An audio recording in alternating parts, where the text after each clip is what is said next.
Vamos viajar agora para contar a nossa história. A história de como começou a aventura do ser humano no planeta Terra. Os repórteres Sônia Bride e Paulo Zero foram até a Etiópia, na África, conhecer o vale onde foram encontrados os indícios mais importantes das nossas origens. Fósseis que explicam a evolução do homem. São os primeiros capítulos da jornada da nossa vida.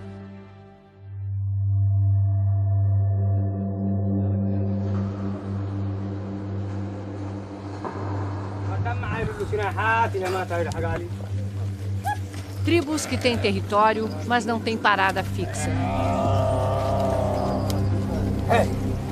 O povo Afar segue os rebanhos em busca de comida e água num dos lugares mais áridos da terra. A imensidão seca da depressão de Afar, no norte da Etiópia, é a casa desses nômades e o berço onde a humanidade começou sua jornada da vida.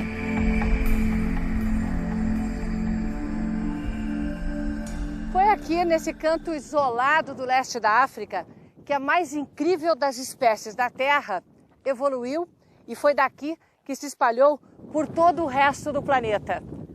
Por isso, não faz diferença qual é a cor da sua pele ou dos seus olhos, em que país você vive, que língua você fala. Não importa em qual Deus você acredita. Lá no começo da sua árvore genealógica estão os primeiros humanos que pisaram este chão. Em nenhum outro lugar foram encontrados tantos ancestrais humanos. Só aqui, no Vale do Rift, 11 espécies que nos separam dos macacos em 6 milhões de anos de evolução. É uma fenda de centenas de quilômetros aberta pelo movimento de duas placas da crosta terrestre que estão se separando, alguns milímetros por ano, há 25 milhões de anos. No tecido rasgado do planeta, fósseis de muitas épocas contam a história da vida. Essa camada na qual eu estou pisando aqui é lava solidificada de uma erupção vulcânica de mais de 3 milhões de anos. Conforme ela foi erudindo, foi expondo os fósseis ainda mais velhos do que essa erupção. Tudo isso aqui que parecem pedras brancas são, na verdade, os restos, os fósseis de uma tartaruga gigante. São tantos fósseis expostos que em alguns pontos é impossível caminhar sem topar com ossos de milhões de anos. Até uma leiga reconhece o fóssil. É de um elefante. Quem explica é uma das maiores autoridades em evolução humana, Johannes Haile Selassie. Logo adiante, ele identifica o cotovelo de um ancestral do hipopótamo. Pedaço em pedaço, o esqueleto inteiro deslizou pela encosta. E esse pequenino, o que é? Um dente de crocodilo. Isso nos diz que 3 milhões e 400 mil anos atrás havia água aqui. O ambiente era muito diferente quando a espécie humana surgiu. Não é como hoje que existem casas, ruas. Eles viviam junto com os animais. Eles morriam e viviam com o resto da natureza. Onde havia um grande lago, o geólogo americano Jonathan Wynn mostra as camadas de sedimentos acumuladas ao longo de milhões de anos, cada uma recheada de fósseis de uma época. A equipe dele perfura até 600 metros de profundidade e traz à superfície amostras do solo. Quanto mais profundas, mais antigas. Nelas, fósseis de conchas e restos de seres vivos. Essas camadas não foram expostas à chuva e aos ventos, e com elas podemos ter muitas informações sobre o ambiente e o clima daquela época.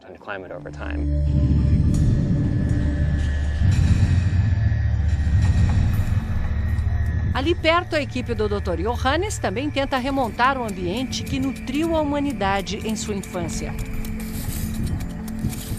São milhares de fósseis recolhidos a cada expedição, buscando encontrar o elo perdido, o momento da nossa separação dos outros grandes primatas. Todos viemos do mesmo ancestral. O primeiro a se separar da família foi o ramo dos orangotangos, depois os gorilas, e finalmente o ancestral de chimpanzés e bonobos ficou independente, deixando os homens para seguir seu próprio caminho na evolução. Na escavação de hoje, os fósseis de um primata vão sendo descobertos. Uma pontinha de dedo aqui, um pedaço da mão ali. Com isso, eles já concluem. É da família dos babuínos. Aqui nesse pedacinho ele acabou de achar um pedaço do rabo desse ancestral do babuíno. Para cada 100 macacos que encontramos, são apenas 2 ou 3 fósseis humanos. Por isso ficamos tão animados quando encontramos algum osso humano. Foi assim no dia que o Dr. Johannes encontrou aqui, há 13 anos, o nosso ancestral mais antigo conhecido, o Ardipithecus cadaba, o primeiro a andar em pé. O cadaba dobrou o tempo conhecido da evolução humana. Existiu há quase 6 milhões de anos. Até ele, o fóssil mais antigo era o Australopithecus afarensis, como o nome indica, encontrado aqui em Afar.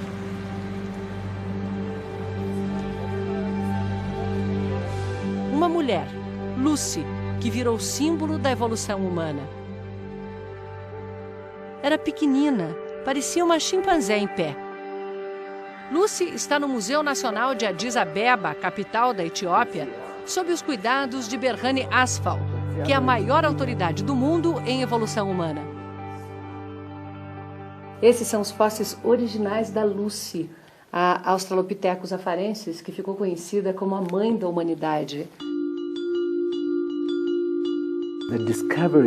Lucy é única, porque não é só um osso, uma articulação. É um esqueleto, da cabeça aos pés. 40% de um esqueleto humano. E isso é extremamente raro. O pesquisador que a encontrou estava caminhando e tropeçou neste osso. Depois achou o resto. Eram os anos 70 e os pesquisadores batizaram o fóssil com o nome tirado da música dos Beatles que ouviam no acampamento. O esqueleto de 3 milhões de anos, tão bem preservado, revelou muito. Por causa da Lucy, sabemos as proporções do corpo. Pernas curtas, braços longos. Isso era completamente desconhecido. Ela estava no meio de uma caminhada de 6 milhões de anos, do Ardipithecus até nós. Pernas foram ficando mais compridas, os braços mais curtos, o andar mais ereto. Perdemos os pelos no corpo e ganhamos cabelos longos. O ponto crucial dessa transformação foi há 2 milhões de anos, quando o Homo habilis aprendeu a usar pedras como ferramentas. E isso mudou o curso da evolução, afetou profundamente o cérebro. O do Homo habilis era pequeno, tinha 300 mililitros. No próximo salto da evolução, o Homo erectus, o tamanho do cérebro mais que triplicou. E o Homo sapiens, nós, temos quase 1,5 litro de volume cerebral. Mas por que as ferramentas tiveram um impacto tão grande? Porque com elas, eles podiam cortar a pele de grandes animais mortos e ter acesso a mais carne e gordura. Quando fizeram isso, passaram a comer muita proteína. Eles podiam quebrar os ossos dos animais e ter acesso à medula. E com esse conhecimento, começaram a mudar a biologia. Em pouco tempo, aquele cérebro pequeno evoluiu para um grandão. O próximo evento foi mudar a programação do cérebro, dessa grande máquina que adquirimos na evolução. Essa máquina, que há menos de 200 mil anos, fez de nós o que somos. 40 mil gerações atrás viveu esse homem, que é o mais velho já encontrado da nossa espécie, do Homo sapiens, 160 mil anos. Há 160 mil anos, esse foi o ancestral de toda a humanidade. Tudo começou aqui. Se ele estivesse vestido no metrô de Londres, por exemplo, seria só mais um negro recém-chegado da África. O povo Afar é o que ficou no berço da humanidade. No acampamento, os jovens se enfeitam. As mulheres com tranças muito elaboradas. Os homens usam manteiga de leite de cabra para soltar os cachos. O cabelo é a vaidade desse povo que não tem bens materiais além dos rebanhos. Um conceito de beleza diferente. Na adolescência, os dentes são lixados para ficarem pontudos, os sorrisos afiados. As crianças se divertem com as diferenças.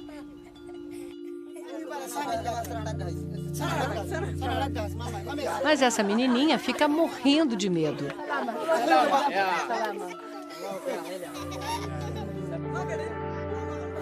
Vejo muitos jovens e crianças, poucos adultos. A expectativa de vida aqui é de 37 anos, uma das mais baixas do mundo. Os Afar são muçulmanos, mas praticam a religião com características bem próprias. As meninas podem se casar a partir dos 10 anos de idade. O almoço coletivo ainda está no fogo quando começam as danças. As mulheres no lado do acampamento. Esses sutiãs, meio antigões, são usados só porque estamos aqui. Os homens dançam lá do outro lado.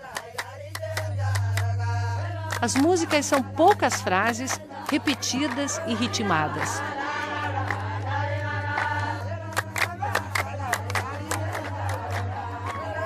Quando os dois grupos se encontram, o ritual de conquista, mas parece um desafio. Quando acaba, os rapazes saem em fila, fazendo a dança de guerra. Eles avançam devagar, como quem reluta em enfrentar seu destino.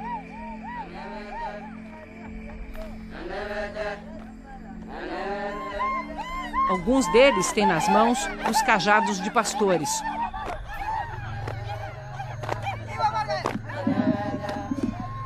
Outros, fuzis automáticos. Vou confessar que é um pouco assustador estar aqui, porque apesar dessa ser uma dança cerimonial de guerra, na verdade essas tribos, elas estão em disputa com outros grupos étnicos há muito tempo. As armas defendem fronteiras recentes que não existiam para os nossos antepassados. Daqui, eles saíram para ocupar todo o planeta, na mais fascinante jornada da vida.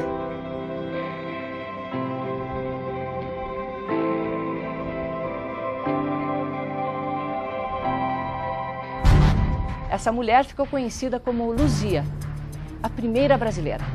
Semana que vem, vamos conhecer os lugares onde os primeiros brasileiros viveram e as histórias que deixaram para trás.